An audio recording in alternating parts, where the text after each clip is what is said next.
Naze ngibona ugwebe igijima umshabo omane kunjena zimnyama ngezamathathi kuze ejanodo okarweni zonke isabelo kuyacela nzimbi yanyanyeka kodwa unyanyeka kabi unyanyeka kwakwenu uvava lenkunzi yami ithola umathi umahlaba seyihlangana inkosi edla amanzima akaze amabili kwezakahoho abeyibize ngamanina kubiza ngamataka kona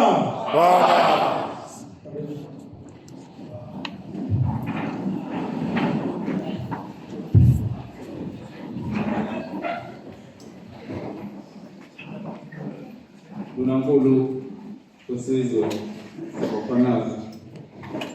khwanazi unkulu ngiyakhuleka Ndona induna zenkosi isizwe sakamkhwanazi lapha kaMpunyoni ngiyabingelela abatwana bonke basendlunkulu yakithi lapha komkhwanazi kanye namalungu onke omphakathi akhona la ngithi nginibingelele nonke Mntana Nkosi umkhuzi wamaphoyisa esifundazweni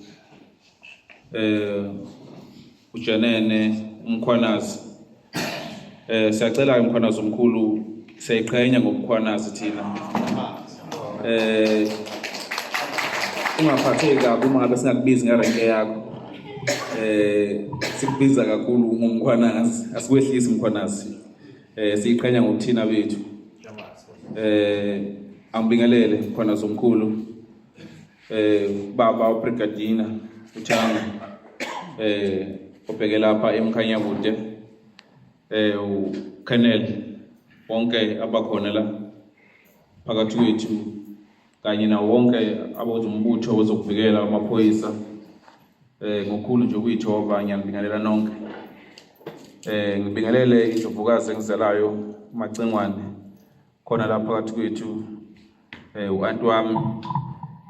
utata wabo kwababa khona lapha phakathi kwethu ngiyambingelela ngicabanga ukuthi akekho engimshila khona nabakhona sabakhulu bakithi ebukhosini basedlangezwe abalapha phakathi kwethu ngiyabingelela bontombi sibonge nje ukuthi nikwazile ukuthi libe ngxenye kanye nathi sisaqhubezele lokho kusigubazela cha bakhona sabakhulu ngicabanga ukuthi nomhlangano bekumele sibe nawo sesuqedile akukho sengathi Janene sizosala sikhuluma konke sekuphelele ngingathi nje batwana benkosi sizwe sonke ayihlale phansi bamba umthetho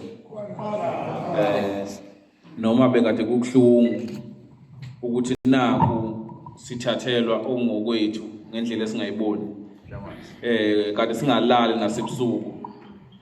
ngicabanga abantu abalapha khwanazi obethu mephaphama akekho bengayicabangi lento ethi sehlelwa yini emva ngaphezulu kweminyaka ewu200 yini lena esehlelayo batana bekuthi emva kwamakhosi amangaka abusele isizwe lesaka Mkhwanazi nambe sengiqala ngini uyikhapha ukuthi awu nali ibhadi engaka lehlela mina ngiyofika ngithini ngoba babamkhulu sekuthiwa sengiphisane ngezelwabo ngalinika nje umuntu ibonge noseko bakhona zabakhulu engilibonile kunina noma abanye bebeqhele kangakanani kodwa ngibonile ukuthi bayazi ukuthi lelizwe leli izwe lobabamkhulu babo njengoba nigcwele nje la endlini ngifakazela khona lokho ukuthi niyazi ukuthi lelizwe leli izwe lobabamkhulu bethu uma ngabe sokukhona into ethinta lona angikwazi nje ukuhlala nisonge izandla ngithule ningasho lutho njengoba bese ngishilo ukuthi ayihlale phansi ibamba umthetho ayikho into esifihlayo asiqhwagi lutho ayikho into esiqhwagwayo kepha bekuyithina besizanywa ukuthi siqonelwe sithathele ngokwethu bekufanele nani lokhu ukukhuphwa kwenhliziyo obekukhona ngiyocela nje ukuthi silinde lolu suku lolu la ngomhla ka16 leli sonto lelizayo kube kuyisonto ngo10 ekseni iveni uzoyiconfirma kahle kodwa iklu kuzoba ngakhona ngaleni ezansi phakathi kwasekhula noMathiya noma edukuduku sesobheka kahle indawo ukuthi ngabe iholo noma kumiseka ident imakhi kodwa mhlawumbe njenena kuyoba kuhle ukuthi kumiseka imakhi ngoba abantu bazoba baningi akuyikho into umuntu engamnyakazisanga lento ebekade imenyezelwe imbube so imakhi ngicabanga ukuthi iyoyenza isense ngokuthi abantu bekwazi bonke ukuthi bebe ngaphakathi ngikholwa ukuthi iholo liyoba ncane so imakhi jenene so khuleka naseminyangweni wakakhokho ukuthi mhlawumbe bazihleleke konke ukuze abantu bekwazi ukuattend uzoba umhlangano omkhulu ejenene abantu abazobe belapha nabazobe baningi kakhulu laba balake ngishikoda abake ngazi ngababiza ngani izehloko so ngasithi siphumela inhliziyo zethu ezehlile ukuthi lento leyehlekele izokhulunywa nazo zonke inkinga lezi kade nizibeka elibhekene nazo ezithinta ukuphepha kwesizwe nokuphepha kwabantu abakhele izwe lenkosi ukuthi sizobhekelelana siyathokoza kakhulu umkhwana somkhulu ujenene wesifundwa iKwaZulu Natal besikhathazekile umama nje unensuku engalala ekhaya ngoba engazi ukuthi kuzokwenzakalani nami ngeke ngalala usuku lodwa ngihluleka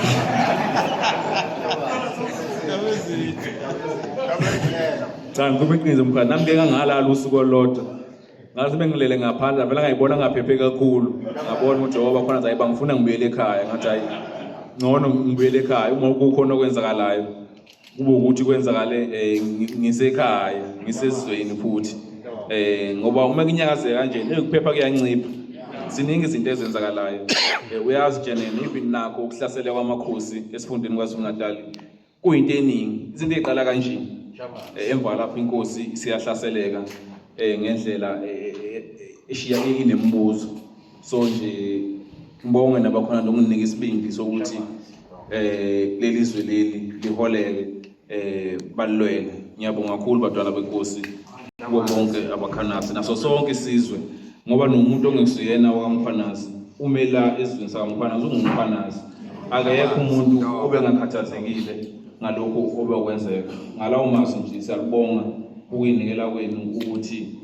nikhulume uma ngabe ukhona nikubonayo okuzophazamisa inhlalo yenu nokuzophazamisa isizwe senu nanishela ngobaba omkhulu okhona kabakhulu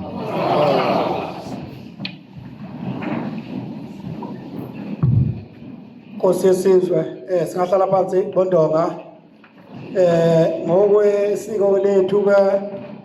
uma sekukhulume inkosi yesizwe umhlangano sokusuvaliwe